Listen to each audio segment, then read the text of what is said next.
Hello folks, welcome to the canal channel Jose. Today we're going to give you an idea how to replace the front shocks on a 2010 Toyota Camry. And this applies for the P6 or the 4-cylinder. And this tutorial might help you to replace also the front shocks for a 2007 to 2017 Toyota Camry. It's really similar. The only thing you need is the right shock for the replacement. And with that, we're going to show you the process and how this is done. So for this procedure, we have lifted our car with the jack and we have set it on jack stands. Both sides, we took the wheel from the passenger side off and the driver's side as well. So we can work from the top. This is the driver's side strut tower, and this is the passenger strut tower right here. So we're replacing only the cylinder or the shock. We're not replacing the whole structure, or what we call it the strut. So for this procedure, we're gonna have to do some surgery right in there on both sides. And we're gonna give you an idea how to replace just the cylinder. What I like to do is I like to loosen the nut that holds the structure for the spring and the base of the top base on the strut. So this keeps this spring compressed against the strut. So this nut that you see here is that one right there. So we're gonna loosen it to where that nut, it looks like this, kind of sunk.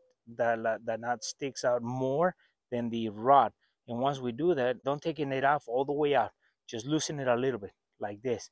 So then we loosen these three nuts, and then we go and continue on the bottom. This is a 19mm socket for that big nut.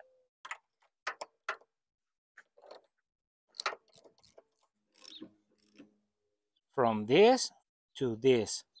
So that rod that is threaded with the nut has this low point like this. As you can see right here, it's shaved off. So it's a guide, so it falls right into the base, so it guides itself. So that's the purpose of that. So otherwise it won't go in. So now we loosen those three nuts completely, and we can leave one on just barely, and then we can take off the other two so the shock or the strut just hangs there. For those three nuts, we're using a 14mm socket. And what we have done is we already have added some WD-40 to all these nuts, so that way they're easier to take off.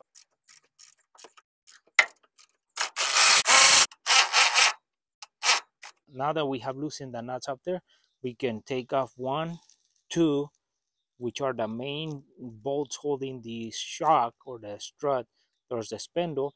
And then we have to remove the sway bar link kit, which is this one right here.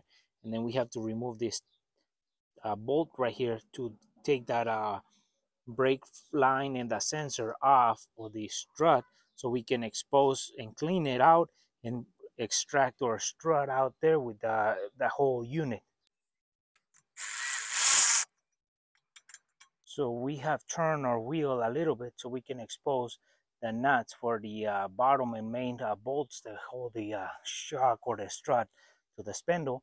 And then that way we can take out the link kit from the strut. So we have, depending on the link kit that you have, you're gonna have to hold it either with the Allen wrench or with a open wrench on the back, and then take out the nut. We're using a 17mm socket for that, and then we're holding it with the open wrench on the back. So now that we have removed the link kit from the sway bar, now we can remove the 22mm nut for the main bolts that hold the strut to the spindle. So we hold the bolt, and then we use our impact wrench or whatever tools you're using to take out this 22mm nut.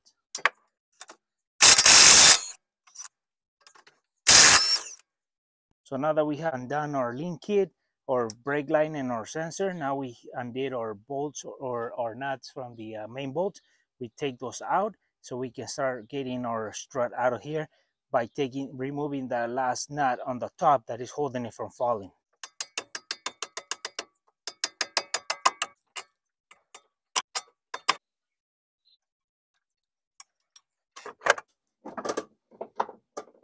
So here's the nut that is holding the weight of the strut from falling through.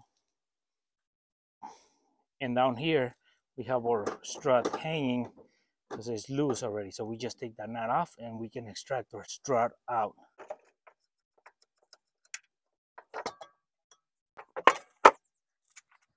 So we're gonna remove and we're gonna reuse the top tower or the top base, the dust cover, dust boot, the spring, and the bottom insulator for the spring. And we're gonna transfer all that to this. This following task or this following thing that we're gonna be doing on compressing the spring, we're using a special tool for this. So that's depends on how you do it. That's why we loosen this nut a little bit to make the job easier when we compress the spring.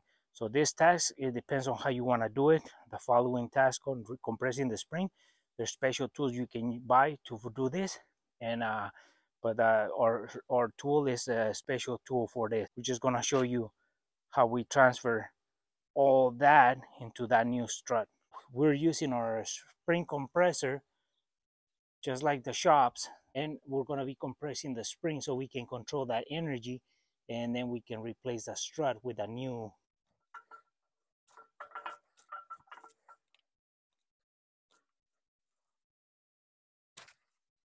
So as you can see, our spring has released and the tension or is being compressed, so the shock moves around. So we take off now the top knot, and then we pull the shock out, put the new one in, and then put it back as it was.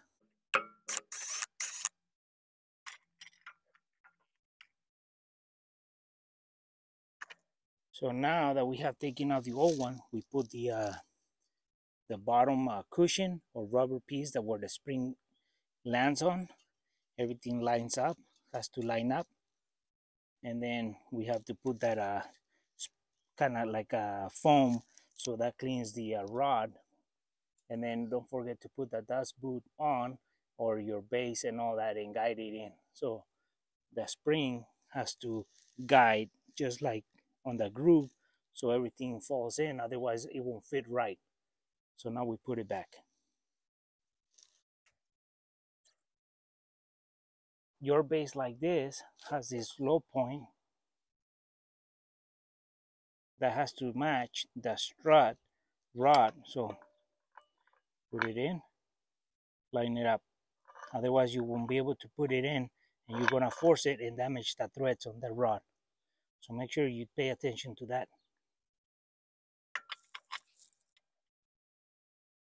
So now we have set our strut. We just need to tighten that a little bit, and then release the tension and completely tighten it. And then remember, this are right and left, not because the right is gonna fit on the left, because they got the link kit hole, and they got the brake hose and sensor attachment to it. So be careful. There's left and right strut, so you put the right one on the right side.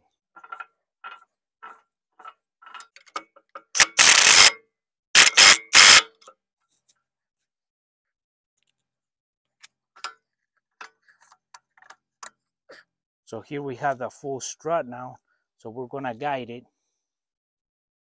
up through there, and we're gonna put all 3 nuts, just barely put on, so we can start guiding the bottom 2. Once we tighten everything here, we can tighten the upper nuts, and then we can tighten this one in the middle as well.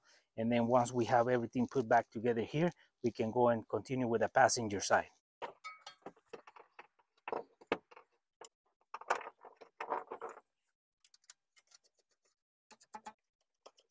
Now that we have lined everything and we have the nuts barely just tightening them by hand, we can start lining up everything here and put everything back as it was. The first thing I want to do is I want to put the big bolts through the spindle and the strut, so that way I can start putting everything back together and then worry about the smaller stuff at the end.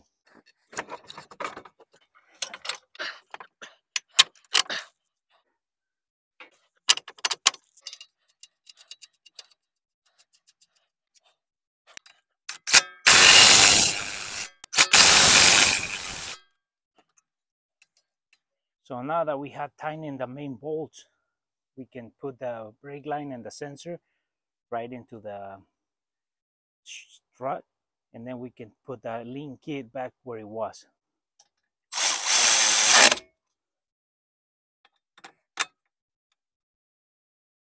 Now that we have put everything back down here and tighten them, we come up here and we tighten them all 4 nuts, so that way we finish the process for the driver's side strut.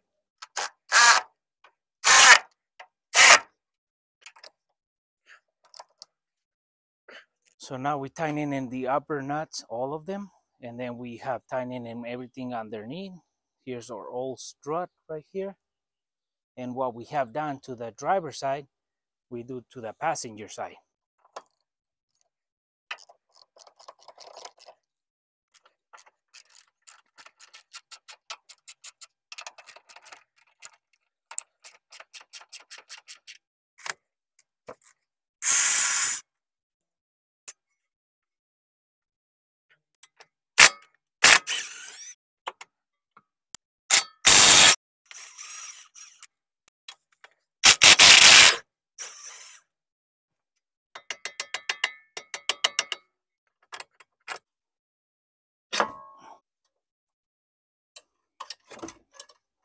So now that we have removed all the stuff from the below, we just have these 3 nuts holding the strut towards the upper piece of the frame.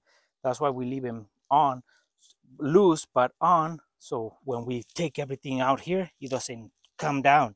We control how it comes out as we take these 3 nuts off. Now we do the same thing to the passenger side. We compress the spring, we take out the top nut once we have the energy control, and then we extract our old shock, we put the new one, tighten it, and we start putting it back into the car.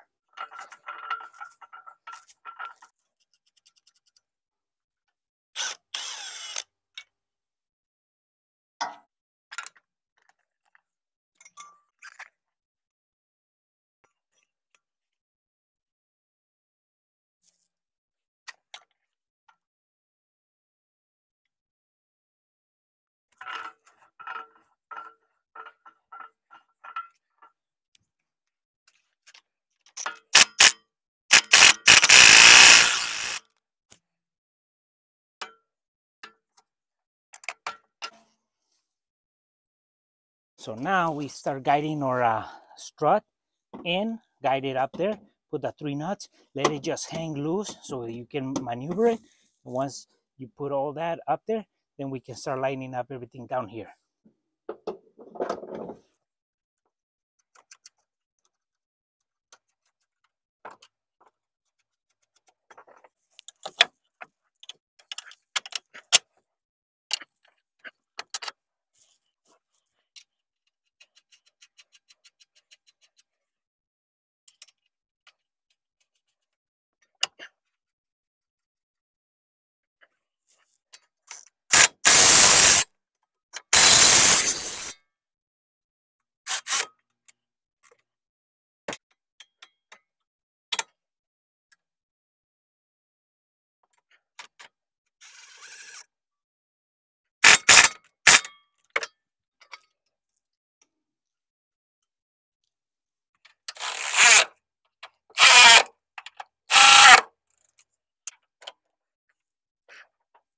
So we have replaced the passenger side strut or shock.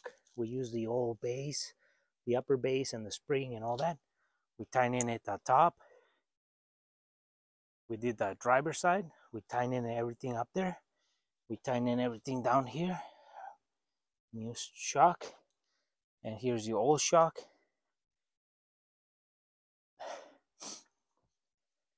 Here's the other old, this is the passenger shock. Well, folks, here are the 2 shocks for the Camry. We have the driver's side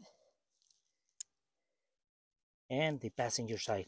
They do have sides due to the link kit connection and the brake line and the sensor connection as well. So the passenger will not fit on the driver and the driver will not fit on the passenger. And so that way you can buy the right struts. You gotta buy left and right. So we did that, and we used the old springs, the old dust covers. We only replaced the shock, and we use our compressing tool for struts, so that way we could make the job easier and safer. So if you don't want to go through the whole trouble of replacing a shock or a strut, and exchanging all the springs and all the other components to the new strut, you can buy the whole unit complete and just unbolt the bottom, take everything off from the bottom, and then you come up here and you undo these 3 nuts, and then the strut drops complete unit. And that way you take the old unit and you replace the new unit with new spring, everything, so you don't have to go through the trouble like we went of replacing, transferring everything to the new strut, and then compressing, decompressing, and all that. So you might spend more money by doing that, of replacing the whole structure with everything, than just replacing the strut like we did. So you save a little bit of money, but you go through a lot of trouble. So that's for those folks who want to buy the whole strut complete. Yes, you can. So that way you just unbolt, put everything, take the old one out, put the new one in, and you don't have to go through the trouble of doing what we did. This is a 22mm socket needed on these two. We use the impact. This one is a 17mm. That's a 12mm. And up here we use a 14mm for these 3 and a 19mm for this one. On the Lean kit, you might have a different size depending if it's aftermarket or the original, but on our case, it's a 17mm. So those are the sockets that we use to take off and put back the strut. Hopefully this video is useful and helpful how to replace the struts or shocks on the 2010 Toyota Camry. And this is pretty similar for the 2007 to 2017. The parts might change in slightly things, but it's a similar scenario. One thing we want to say about this is that you want to use jack stands to hold the weight of your car while you're doing this. Don't put any jacks, because you might have the jack come down on you. You can hurt yourself. Also, for the compressing the spring, this is the most critical part here. You want to get the right tools, or buy something that you can use. If you're planning on doing this a lot of times, you can get these special tools that you can use with these clamps, so you can compress the spring and do it safely. So there's tools out there that you can buy, and they're not that expensive. We use a more sophisticated tool because it's more as a shop than just a day, then once in a while. We do a lot of struts. So, and with that said, for our friends who are watching our video, remember that everything starts from 0. And if you like our video, give us thumbs up, share it, and we'll see you soon with more videos here in el canal El Chano Jose.